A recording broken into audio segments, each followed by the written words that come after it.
and Paul Newman and Mario Andretti all beginning to smell that color of money. And as Newman says, there's nothing that smells quite like it. This is the white flag for Al Unser Jr., the second place car, as he acknowledges the white flag. And Mario Andretti reduces speed just a bit. All he has to do is bring this car around the circuit one more time. Not only will Mario have the victory, but the Ilmor Chevrolet racing engine will notch its first victory in its entire history. 1 year of development with the Penske team last year. Now they bring the engine to several other teams, most notably this one, Newman Haas, and it is performed here today. 2 of those engines went by the wayside, but Mario's engine has not missed a beat. Mario Andretti makes his final left-hand turn, now pitches the car around ever so carefully, a final right-hand turn, a final burst of acceleration, and Mario Andretti has won the Toyota Grand Prix of Long Beach. When he comes by the start-finish line this time, he'll get the white flag, which indicates only 1 lap to go. The only question then will be, does he have enough fuel? And on a 1-mile track, he so far shows absolutely no signs that he's in any danger of running out of methanol before he gets the checkered flag. Rahal just went by the start-finish line.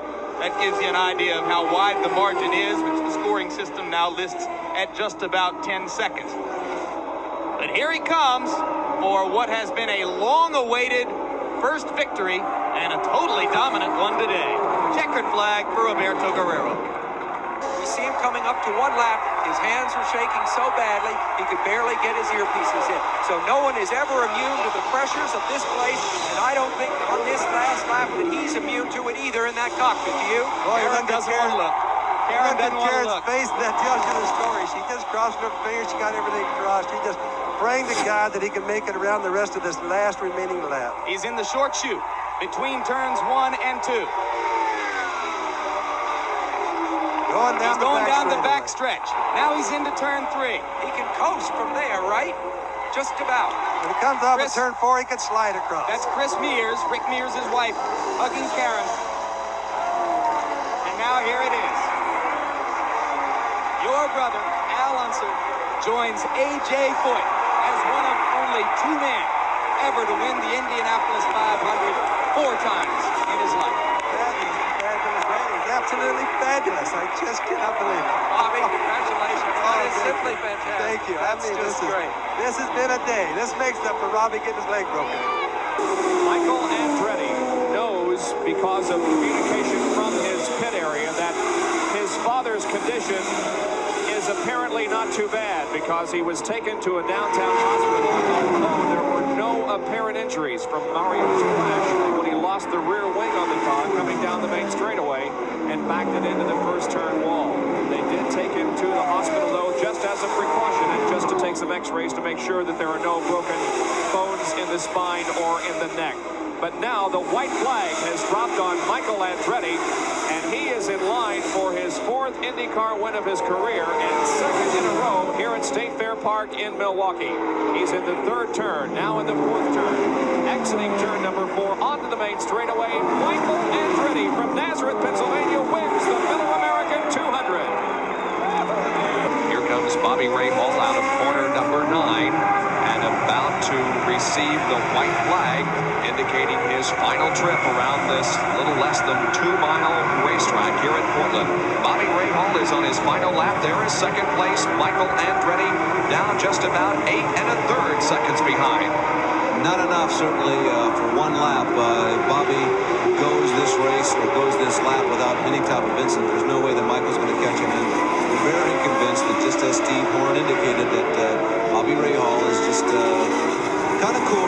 He's just moping around here, the 1.9-mile road course here at Portland International. And Bobby Rahal is going after his first win. By the way, we also visited the Portland Raceway this weekend. There was also super modified race there. We had a Formula Atlantic race, which was won by Dean Hall here at Portland. We'd like to thank Jan Vinkus, who finished 6th in that race, along with Mike Levin and Scott Moore, who has helped us in the booth here today. We had a pretty good afternoon. Out of corner number 9, here is Bobby Rahal from Dublin, Ohio, onto the straightaway now. And it looks as if, yes, he is going to win the Budweiser G.I. Joe's 200, his first win of 1987. Bobby Rahal Screams past the pits. The white flag flies. One more lap to go. Just about a mile and a half now for Bobby Rahal. Will he make it 2 in a row? Will he improve his point standing? The best ever, even as we speak. But it will get much better here in just a few moments, if only he can hold on for this one final lap. Well, I take my hat off to him. I think he's been smooth. I think he's been careful. I think his crew have done a great job. I think he has driven with precision. The type of race around a tricky and difficult track such as this that takes a very talented driver. And I think his road racing experience and reputation will rise because of today's performance. None of the key players apart from Guerrero has really dropped out. So Bobby Rahal now with no challenge.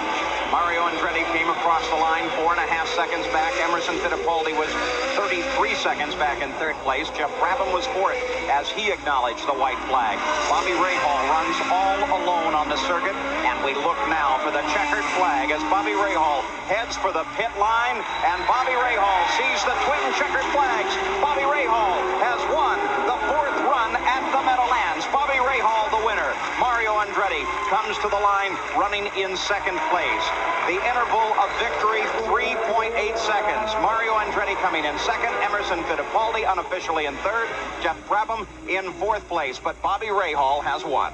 This could be a great day for Chevrolet. If Emo finishes, it's going to kind of make up for some of the problems they've had all year. 1 lap to go, Al. It is. The white flag has been waved for Emerson Fittipaldi. Now it's really nervous. He only has to go 2.48 miles, now less than that. Does he have the fuel? We've seen races before end on the last lap when the cars have run out. They certainly have. Emo's got both fingers and both legs crossed if he can possibly squeeze them closer together, I promise you. Remember, we're not talking about a car of great mileage. We're talking about an engine that gets 1.7 miles to the gallon. So right now, with about 1.7 miles left or less, Fittipaldi would hope to have at least a gallon of fuel in his tank. Rahal, 12.87 seconds behind as the 79th lap ended.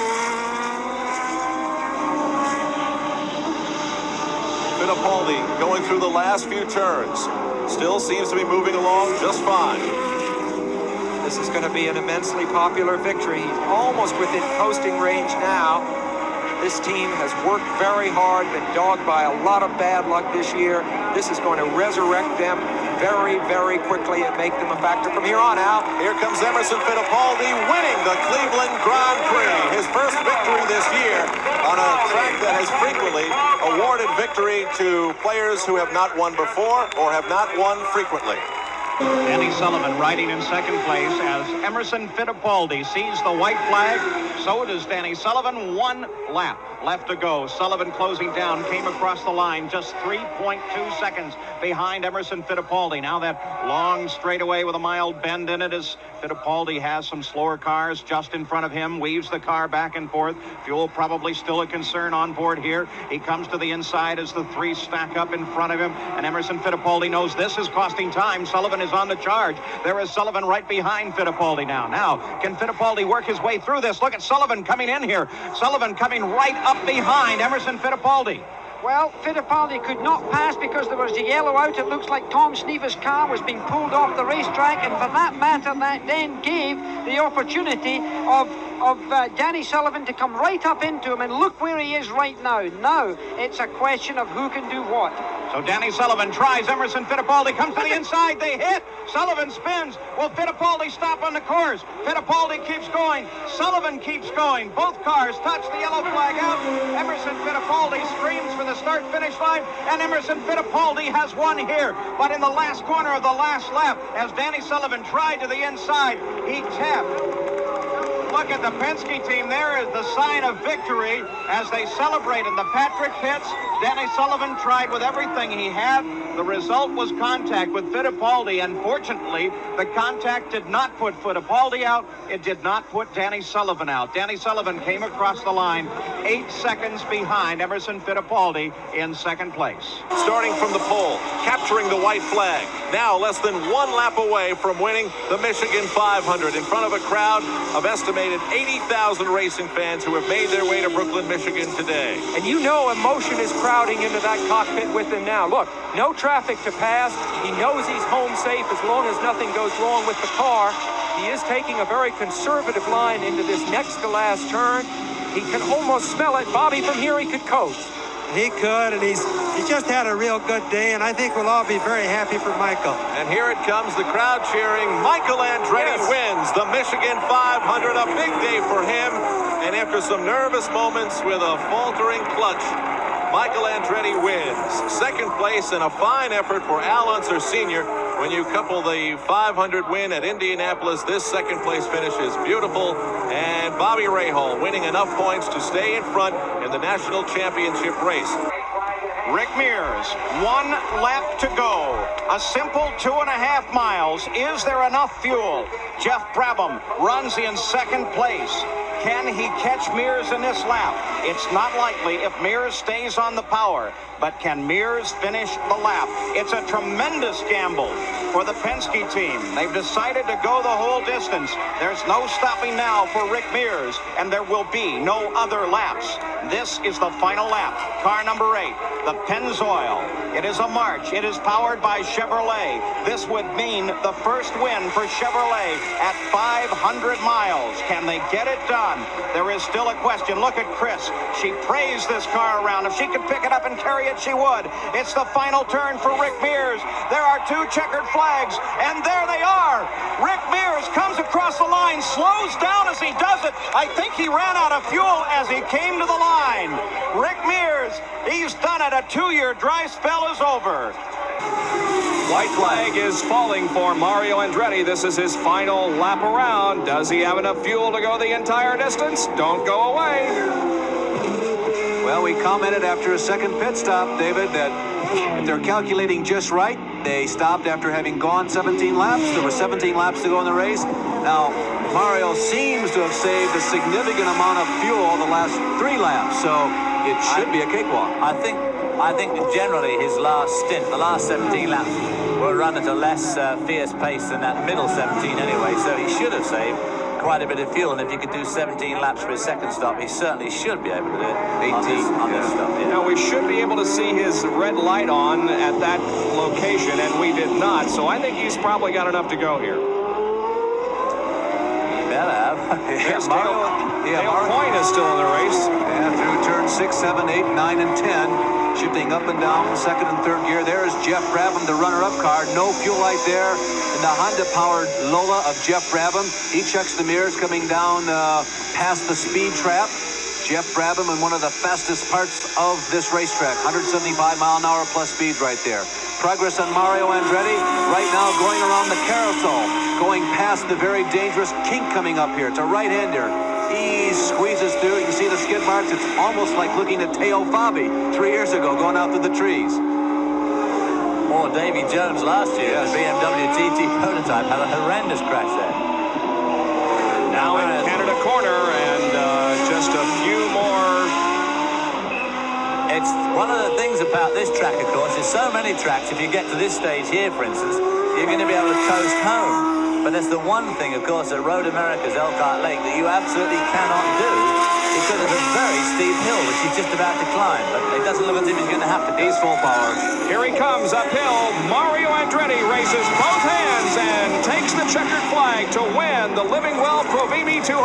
Mario Andretti has a clean sweep here this weekend, picking up 22 PPG points and putting himself in 4th position in the point standings, just 2 behind Roberto Guerrero. We know he did not change tires the last time into the pits. Getting off the pace, slowing down has to help that situation as well. Yeah, it does. But, we're on the white flag lap now, so, he's just got to bring it around a few more corners and bring it on home to that checkered flag. Roberto Guerrero is very smooth, and everything is fine as he works the last lap of the 84. 28 seconds behind that. The last pass was Bobby Rahal as he goes through turn number 1, but he has to look a far piece up the track to see Roberto Guerrero. And there you see Danny Sullivan running in 3rd place, running hard right now, trying to reel in Bobby Rahal in the last few seconds of this event. Meantime, at the end of the straightaway in the S's and at the jump is Roberto Guerrero, less than half a lap away from his 2nd career victory and an opportunity to gain some ground, at least in the points chase for 1987. But with Rahal in 2nd, he's still going to come away in pretty good shape, particularly since Michael Andretti had spun off. And And here comes the Kevin Cogan car on the front straightaway through the carousel. Now is Roberto Guerrero. He straightens it up. Nick Finoro waves the checkered flags, and Roberto Guerrero, fist raised in the air, has captured the Escort Radar Warning 200 at Mid-Ohio, his second career victory. Between now and the next 10 laps. At least he hopes not. Well, just 8 miles to go now for the leader, Michael Andretti. You heard it from Vince Granatelli. They would like to see a yellow for whatever reason. Well, what has amazed, I think, everybody here is that we have not had rain. It has certainly been threatening. You've seen the skyline throughout the show. And the indication would be that at any time you could have rain. That's what slowed the practice for the past 2 days. It run along, it looked great. All of a sudden, the skies would open, and it only takes a light mist to throw the yellow. As we've got a problem with Al Unser right on the main straight as he careens into the wall. Tire bouncing through the air.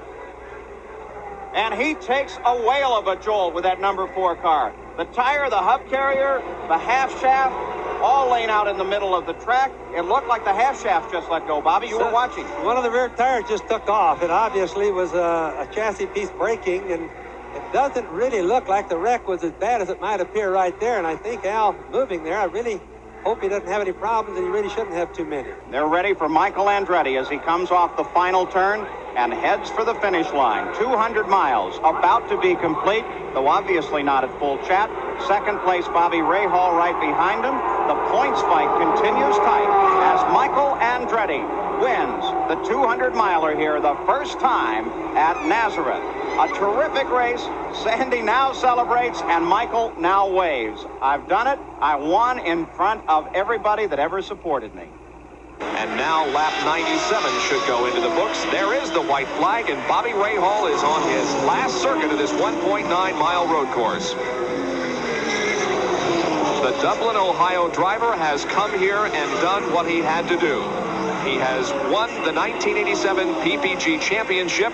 That occurred very early in the race when Michael Andretti experienced spark box problems that caused him to come into the pits. And also, he has come in here and won his 4th consecutive on this racetrack. Well, hasn't actually won it yet because he's got to get down to the flag. But I mean, it looks pretty good. It looks pretty good at the moment. From where we sit, it looks good. I don't know what happened to Al Jr. He made that one passing attempt at Rick Mears at the hairpin, which didn't come off, and he's dropped back a little bit since. I think maybe he's got a gearbox problem. I don't know. And now here is Bobby Rahal in corner number 9, the final one. He could coast home to victory from here. Off the corner, and here's the checkered flag. Bobby Rahal wins the Champion Sparkplug 300 from Laguna Seca. A win in the race and a victory in the overall championship. Rahal and ESPN, for that matter, indeed the champ for 1987. A victory here and the PPG IndyCar World Series title. There is Bobby with wife Debbie, and here is Larry Nuber. Yeah, your timing is either very good or very bad, as Bobby is now making all the congratulations, or receiving the congratulations from the crew, including Debbie. Bobby, this is the way. This is the way to win a championship, to go out in style winning a race, isn't it? Well, I'll tell you, I think we had a little bit of luck. Mario was running strong, but our first set of tires was our worst set. We decided we'd start out with that, and I had trouble getting in the first gear, and Danny got ahead of me. And but that first pit stop was fabulous. I mean, they got me ahead of Danny, and that set of tires was really good, and the third set was even better, and just a great weekend for us. In the beginning stages, was it difficult to ignore the progress of Michael? I mean, you must have had your mind as Steve Horn comes in here. Congratulations from team leader and team driver. Back to the question about Michael again. Was it difficult to kind of keep your mind off him? You had to be keeping pace inside. Well, you know, the first lap, I mean, that's the worst start I've seen Mario ever get in my life. And you're behind him. But it was early, and I felt, you know, we were staying with him. There was a lot of race left, and I wasn't going to go crazy at that point. It's, as I've said to people, Michael's a tremendous competitor, and I have a great deal of respect for him. He's a gentleman. I'm sure he's disappointed, and we've all been disappointed, but he'll have his chance. Second championship in a row. They don't come very often, 2 in a row. It must be a particularly gratifying feeling, particularly when you think back 10 years ago where you were.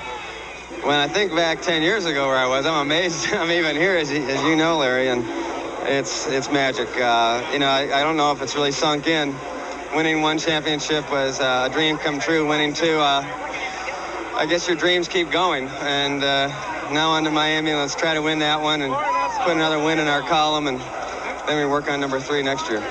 A week ago, after an IMSA GTP race, we declared him the champion of the state of Ohio. Now he's the champion of Laguna Seca and still reigning.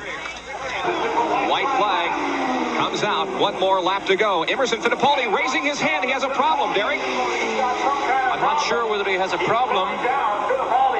Let's go to Pancho Carter. Maybe he can tell us. Pancho. And Rick Mears just said he'd run out of fuel earlier. Emmo is slowly going, shaking his car. It looks as though possibly he has run out of fuel, too. He's just pulling off onto the inside here, and we'll see what Kevin Cogan can see from his vantage point. This is the most frustrating day for Emerson. You can see he is absolutely livid with the car, with whatever has caused him to run out of fuel. He put on the big effort. Go ahead, Kevin. Yeah, when Emerson came by here, he was short shifting, trying to save fuel. Obviously, it was starting to run out earlier that lap. He had quite a bit of a distance between him and Rahal at that point. So Rick Mears out of fuel, and Emerson Fittipaldi, who was second, also runs out of fuel on the white flag lap as he was about to come down to take it. Meanwhile, here's the checkered flag, and Bobby Rahal has won the Marlboro Challenge and $225,000. Michael Andretti, the leader of the race, as he tries to focus on a victory. And if it is one, it will be his 3rd in a row here on ABC. And Bobby Rahal has spun it off the edge of the course. Look at the rain come down through that section of the course. It's pouring on the backside as Bobby Rahal tries to get going. The corner workers have bravely come out to try and help him, and they try to get him started. Paul, heavy rain like that makes big puddles. Big puddles mean that the car is aquaplaning. You get up on top of the water and don't even get a hold of the pavement. And I'm sure that's what happened to Bobby Rahal. You can see how big the raindrops are there. You know, I don't think there can be any question about the versatility as Bobby Rahal gets started of the IndyCar driver. He runs on ovals, he runs on high bank, super speedway, short ovals, temporary circuits, and regular road courses. And now many of these drivers are showing incredible skill in the rain.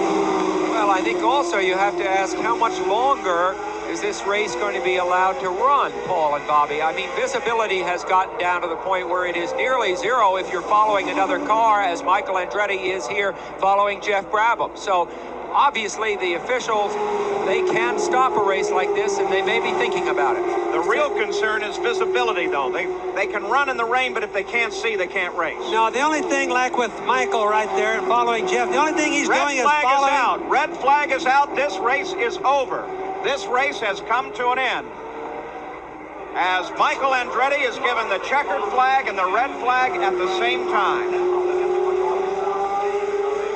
And Michael Andretti, there's the red flag. Michael Andretti has won the race. It's gone past the halfway point, and so Michael Andretti is our winner.